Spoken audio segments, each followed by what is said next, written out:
Ifuatayo sasa ni taarifa habari za ulimwengu, lakini kwanza ni vichwa vya habari muhimu.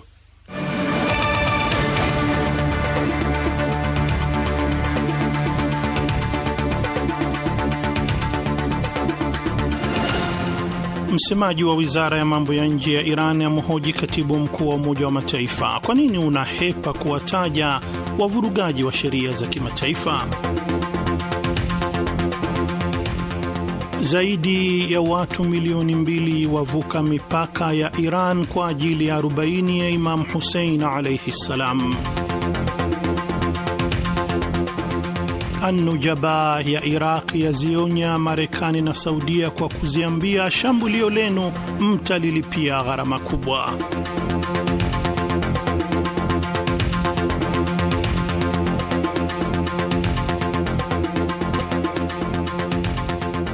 Na sasa ni habari kamili. Msemaji wa wizara ya mambo ya nje ya Jamhuri ya Kiislamu ya Iran ameashiria matamshi ya katibu mkuu wa Umoja wa Mataifa kuhusu kupuuzwa kwa sheria za kimataifa kwa namna inayotisha na kumhutubu kwa kumwambia, sasa ni wakati wa kutimiza jukumu lako zito na kusaidia kuzuia Umoja wa Mataifa na mfumo wa kanuni zake kutofikwa na hatima ya Jumuiya ya Mataifa.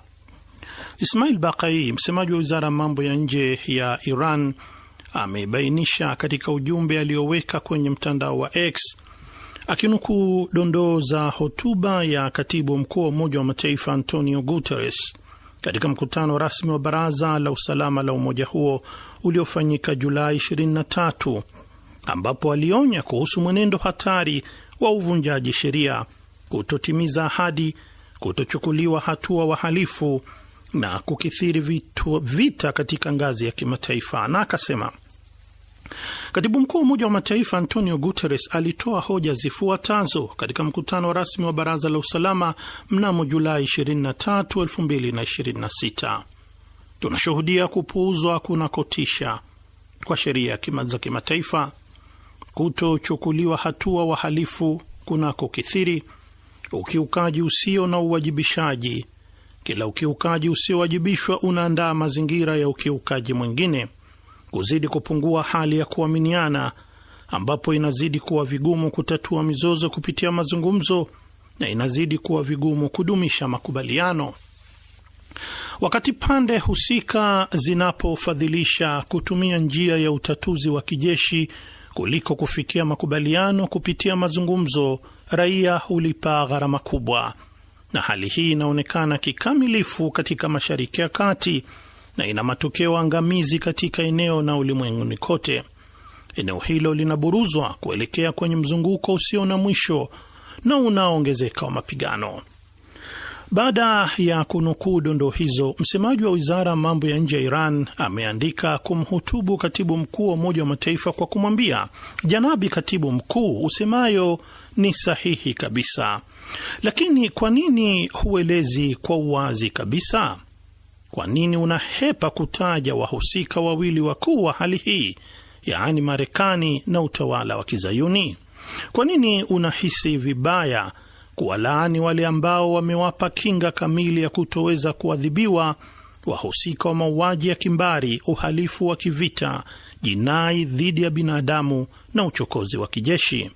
Baqai amesisitiza kwa kusema, sasa ni wakati wa kutimiza jukumu lako zito na kusaidia kuzuia Umoja wa Mataifa na mfumo wa kanuni zake kutofikwa na hatima ya Jumuiya ya Mataifa. Zaidi ya mazuari milioni 2 wa Iran wamevuka salama mipaka ya nchi ili kuhudhuria shughuli ya kila mwaka ya 40 ya Imam Hussein, mojawapo ya mikusanyiko mikubwa zaidi ya kidini duniani inayofanyika katika mji mtakatifu wa Karbala nchini Iraq. Afisa wa jeshi la polisi la Iran Jenerali Muhammad Sharafi alisema jana Alhamisi kwamba jumla ya watu milioni 2.4 wamejiandikisha kwa ajili ya ziara ya Imam Hussein huko Karbala. Amesema zaidi ya mahujaji milioni 2 kati yao tayari wamevuka mipaka ya nchi wakiwa katika hali salama na ya amani. Jenerali Sharafi ameongeza kuwa takriban wafanya ziara 500,000 pia wamerejea Iran baada ya kuzuru kaburi la mjukuu huyo wa Mtume Muhammad sallallahu alayhi wa alihi wasallam nchini Iraq. Aidha, amesisitiza kwamba kudumisha usalama lingali ni jukumu kuu la polisi wakati wa shughuli hii ya 40 ya Imam Hussein alayhi salam. Katika kipindi hiki chote safari za wafanya ziara milioni 2 zimefanyika bila matatizo yoyote ya usalama, amesema Sharafi. 40 inahuisha siku ya 40 baada ya kuwawa shahidi Imam Hussein ibn Ali bin Abi Talib alayhimussalam, imamu watatu wa Waislamu na mjukuu wa Mtume Muhammad sallallahu alayhi wa alihi wasallam, watoto, ndugu na masahaba wake waaminifu. Matembezi ya 40 ya Imam Hussein alayhi salam, ambayo hufanyika kwa miguu kutoka mji mtakatifu wa Najaf na kuelekea Karbala, ni mojawapo ya mikusanyiko mikubwa zaidi ya kidini ya kila mwaka duniani, ambapo mamilioni ya washiriki kutoka pembe mbalimbali za dunia hukumbuka na kuenzi harakati ya Imam Hussein anayetambulika kama nembo kuu ya kupambana na dhulma, ukandamizaji na uonevu. Mwaka jana zaidi ya watu milioni 21 walishiriki katika shughuli ya 40 ya Imam Hussein alayhi salam. Kama ilivyokuwa miaka iliyopita, ziara ya 40 ya mwaka huu inafanyika kama ukumbusho wa ustahimilivu, kujitolea na umoja baina ya Waislamu, na vilevile ujumbe wa kuendelea kushikamana na malengo ya mapambano ya bwana wa vijana wa peponi Imam Hussein alayhi salam na masahaba zake.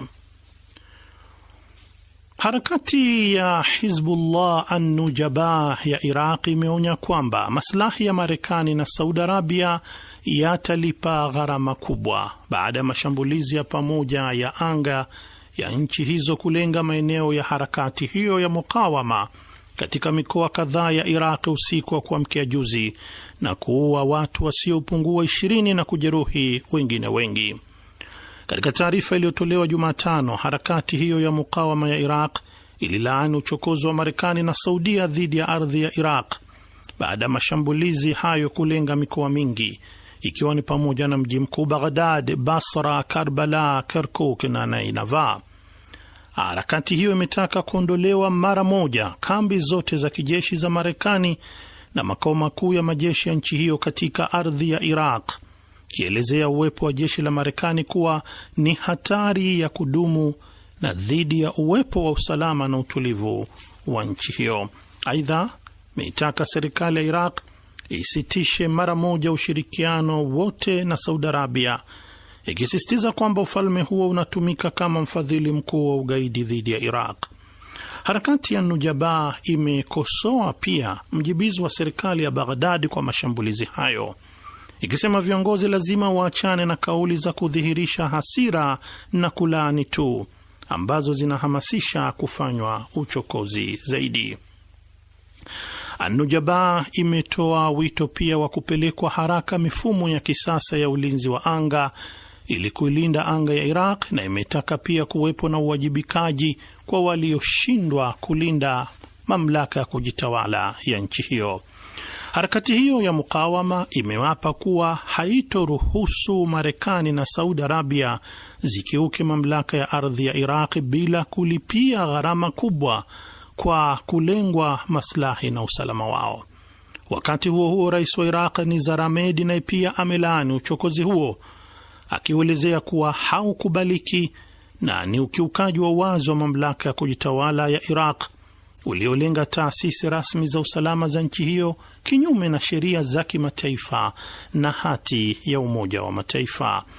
Uchokozi wa pamoja uliofanywa na Marekani na Saudi Arabia dhidi ya Iraq umesadifiana na kuwasili mamilioni ya Waislamu kutoka ulimwenguni kote katika mji mtakatifu wa Iraq wa Karbala kuadhimisha 40, ambayo ni kumbukumbu ya kutimia siku ya 40 baada ya kuwa washahidi Imam Hussein alayhi salam, mjukuu wa Mtume Muhammad sallallahu alayhi wa alihi wasallam, ambao ni moja ya mikusanyiko mikubwa zaidi ya kidini duniani. Baadhi ya wachambuzi wanasema muda uliochaguliwa kufanyia mashambulizi hayo unaashiria uadui dhidi ya mjumuiko huo wa 40 ambao kwa muda mrefu umetumika kama jukwaa la kutangaza mshikamano na mhimili wa mukawama na kulaani vita vya Marekani na Israel na sera zao za kujipanua.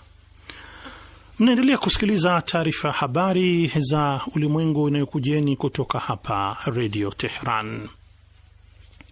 Karibu nusu ya Wamarekani wanataka waziri mkuu wa Israel Benjamin Netanyahu akamatwe licha ya propaganda zinazofanywa na utawala huo wa kizayuni ambazo zimeugharimu mamilioni ya dola.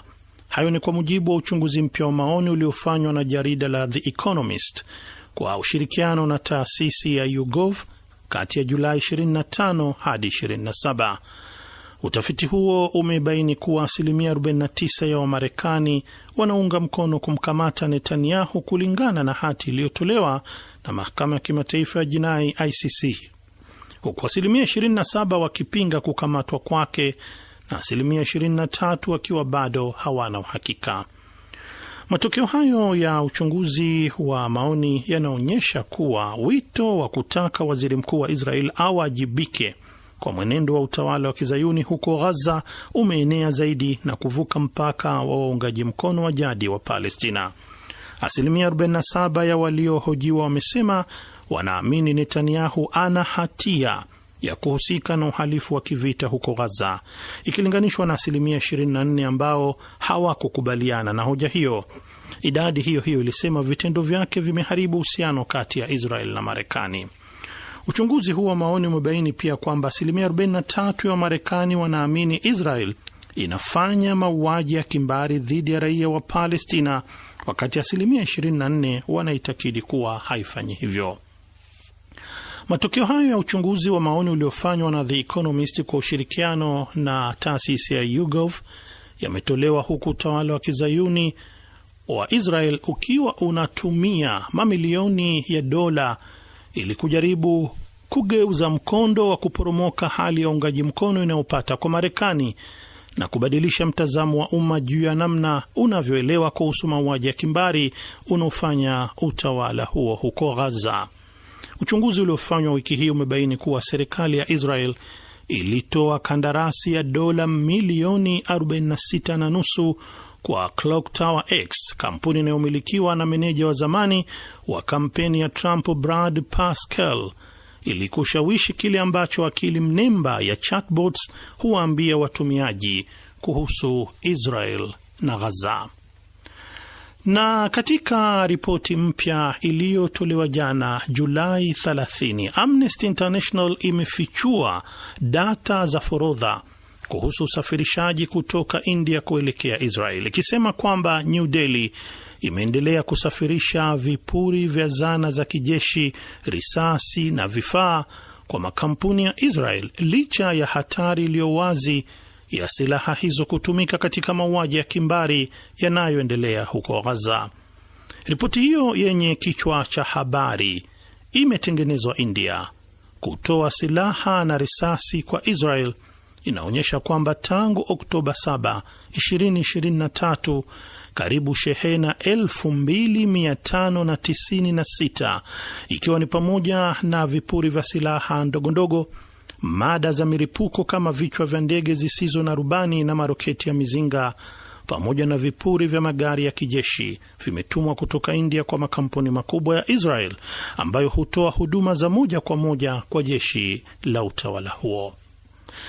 Utafiti wetu unaonyesha himaya inayoendelea ya India kwa sekta ya kijeshi na ulinzi ya Israel licha mauaji ya kimbari yanayoendelea kufanywa na utawala huo huko Gaza, ambayo yamekuwa yakitangazwa kote duniani karibu kila siku kwa miaka mingi, amesema Agnes Callamard, katibu mkuu wa Amnesty International. Na huu ndio mwisho wa taarifa habari za ulimwengu.